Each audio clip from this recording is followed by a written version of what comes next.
आप सभी को जय मसीह की।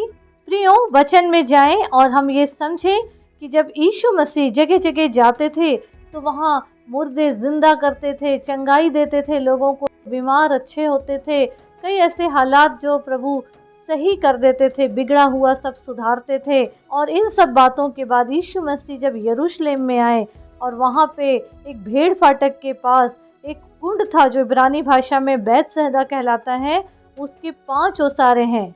इनमें बहुत से बीमार, अंधे, लंगड़े, सूखे अंग वाले, वो एक उम्मीद से वहां आते थे कि जब वहां का पानी कुंड का हिलता था, जब स्वर्गदूत उन पानी को हिलाते थे, तो जो पहले उतरता था वो कैसे भी बीमारी से ग्रसित हो, वो लोग अच्छे हो जाते थे। लेकिन प्रियो, हमको यहाँ पे ये समझना है, उसी कुंड के पास एक मनुष्य था जो 38 वर्ष से बीमारी में पड़ा था। 38 वर्ष कम नहीं होते।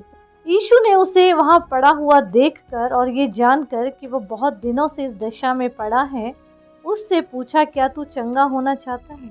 यहाँ पे एक बात समझने की है, यीशु मसीह चाहते तो हाथ बढ़ा के, हाथ रख के या बोल के उसे उसी घड़ी चंगाई दे सकते थे।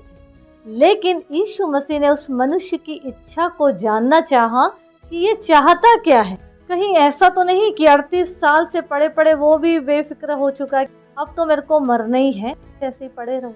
लेकिन प्रभु यीशु मसीह वहाँ पे आके जब उससे पूछे, क्या तू चंगा होना चाहता है, तब उस बीमार ने क्या कहा, अपनी उत्सुकता बताया कि हाँ, मैं तो कब से ठीक होना चाहता हूँ। जब भी पानी हिलता है मैं पूरी कोशिश करता हूँ कि वहाँ चले जाऊँ, लेकिन जाते जाते तक कोई दूसरा ही उसमें उतर के चंगा हो जाता है और मैं रह जाता हूँ।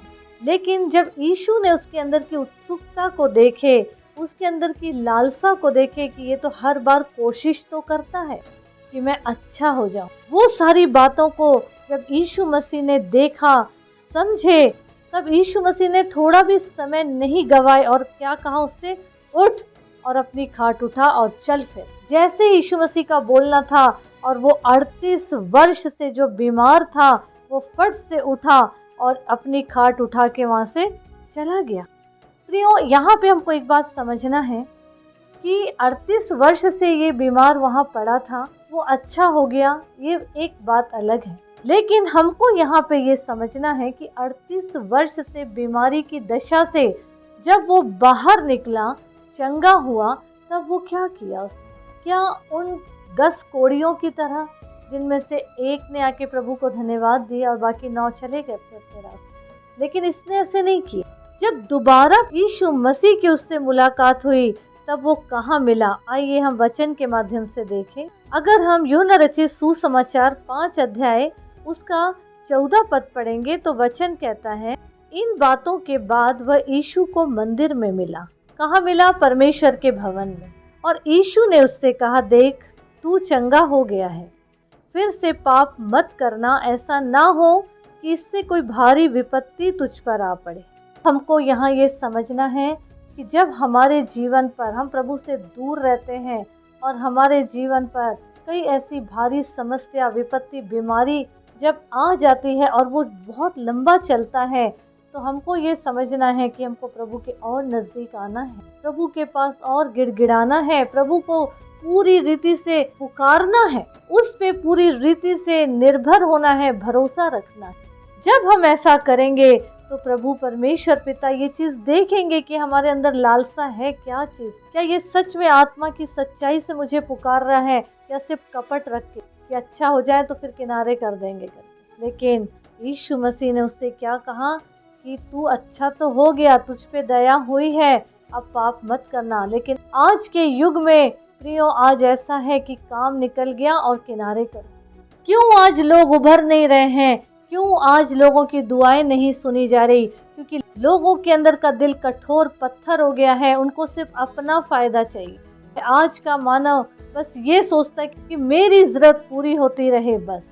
लेकिन जब हम एक दूसरे की हित की चिंता करेंगे और जब हम ये समझेंगे कि हम इतनी बड़ी दुविधा से, मुसीबत से, बीमारी से, समस्या से जब उबर चुके हैं, तो हमको ये पीछे पलट के सोचना है कि हम उस घड़ी को कैसे जीते। अगर उस पिछले ज़िंदगी को अगर हम प्रभु से दूर होके और अगर हम सिर्फ अपने बारे में सोचकर आगे बढ़ रहे थे तो हमें आगे आने के बाद, समाधान होने के बाद, अच्छे होने के बाद, प्रभु की दया हो जाने के बाद हमें अपने जीवन में सुधार लाना पड़ेगा।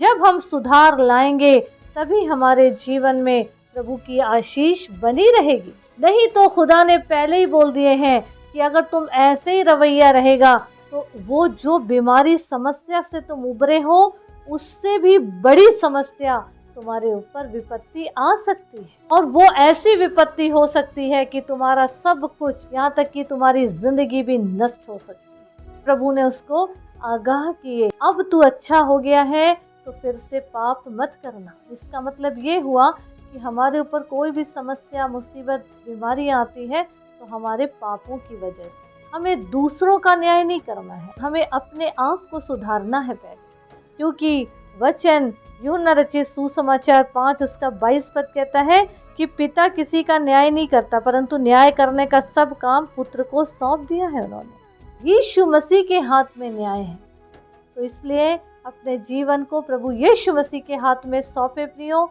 और जो भी जितना भी पिछला हुआ हमसे गुनाह, अपराध, पाप, गलतियाँ, उसको पीछे ही छोड़े, सामने ना, और प्रभु के पास आए, प्रभु के साथ आगे बढ़े और प्रभु के राज के अधिकारी होते चले जाएं। प्रभु यीशु मसीह इस वचन के द्वारा हम सबों को आशीष दे। आमीन, आमीन।